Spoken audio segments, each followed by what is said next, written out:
그렇게 생각을 하고 보시는 분들도 공감하면서 얘기를 나눴으면 좋겠다라는 게 제 의도였습니다. 알츠하이머를 저희 아버지가 앓다가 돌아가셨거든요. 근데 이제 대부분 저희 시대 아버지들이 그렇듯이 외부 활동이 많으시다가 보니까 굉장히 외로운 삶을 사시다가 돌아가시는 경우가 많더라고요.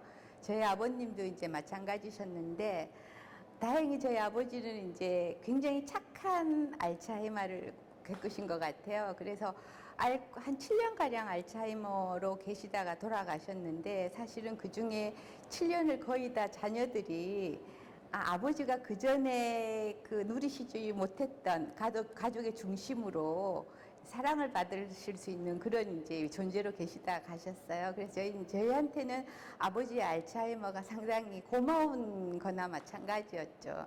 아버지를 마지막으로 보내는 7년을 아버지한테 사랑을 충분히 드려서 가시더라도 저희가 후회가 없게 해주셨었던, 그래서 이제 생각을 하면서 제가 그 작품을 하면서 생각도 우리가 어떻게 살아가느냐에 따라서, 그리고 알츠하이머라는 것을 어떻게 받아들이느냐에 따라서 혹시 내가 걸리더라도, 혹시 우리가 같은 병에 걸리더라도 다만 슬퍼할 수만 없지 않을까라는 생각을 하게 됐었습니다.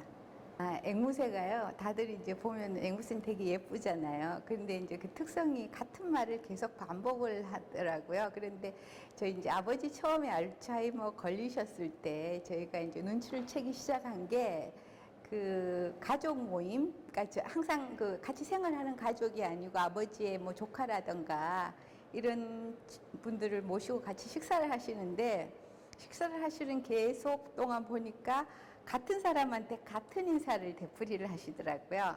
그래서 예를 들어서 뭐 사업은 잘 되냐 한번 물으시면 끝인데, 눈만 마주치면은 같은 걸 물으시고 많이 먹어라, 뭐 애들은 잘 있냐. 근데 똑같은 말을 계속 반복을 하시는 게 저희가 생각했을 때 이상하다. 왜 저러시는, 말씀이 맞는 분도 아니지만 그렇게 하시는 분이한데 왜 저렇게 같은 사람한테 같은 말을 계속 하실까, 그런 생각을 했었거든요. 그래서 이제 사진 찍다가 우연히 집에 있는 그 앵무새 모형을 이렇게 보다가 보니까 갑자기 거기에서 아버지가 느껴지는 거예요. 그래서 사실은 이제 앵무새가 모델이 된 거죠.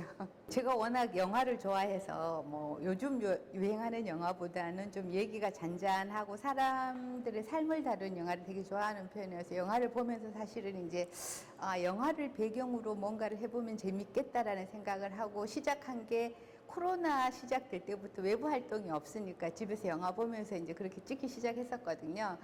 작업을 하다가 보니까 그냥 일반적인 삶에 대해서는 별로 의미가 없는 것 같고, 그러면서 이제 아버지 생각도 하고 여러 가지 하면서 보니까 영화 장르를 주로 이제 알츠하이머가 주제인 영화를 보게 됐어요. 근데 이제 한국에서 나온 알츠하이머 영화를 보면 굉장히 슬퍼요. 그 사람 자체의 어떤 삶이, 저희 그 앞에 어르신들 세대가 그랬듯이 삶이 굉장히 그 부드럽지 않았었기 때문에. 그런데 반면에 이제 외국 영화에서 알츠하이머를 이제 주제로 한 거를 보면 또 다른 느낌이더라고요. 그래서 그러면 일단은 뭐 누구의 삶이나 마찬가지겠지만 우리가 접할 수 있는 것보다는 접하지 않는 간접적인 얘기를 하자, 배경으로 쓰자. 그래서 이제 외국계 영화 중에서 알츠하이머 영화를 한 10개 정도를 보면서 거기에서 이제 그 영화 자체에 보면 젊은 사람이 걸리는 경우도 있고 여자도 걸리고 남자도 걸리고 하는 여러 가지 이제 상황을 보면서 그것을 배경으로 찍는데, TV 화면을 정지를 시켜놓고 찍기도 하고요. 그다음에 이제 주로 작품 전체가 다 집안에서, 제가 살고 있는 집안에서 이루어진 거여서 집안의 여러 가지 소품이라던가 벽면이라던가 이런 것들을 다양하게 활용을 하는데, 이제 알츠하이머 대상은 전체적으로 알츠하이머고요. 근데 앞에 놓이는 거는 이제 그 어떤 알츠하이머를 상징할 수 있는 물건이라던가 이런 것들을 주제로 했었습니다. 그 우리의 기억이라는 게 어떤 건 굉장히 명확하게 저희 뇌리에 남아 있지만 어떤 것은 굉장히 흐리게 느껴지잖아요. 그래서 사실 이제 그 저희 집 그 화장실 간유리 뒤에서 작업을 한 거예요. 흐린 사진들은 전부 다. 우리가 이제 간유리 뒤에 서 보면 저희가 가까이 다가가면은 굉장히 선명한 사진이 될 수도 있지만 거리가 멀어지면 굉장히 흐려지는 게 우리의 그 기억력이라는 것도 마찬가지가 아닐까. 그래서 이제 찍게 되었고요.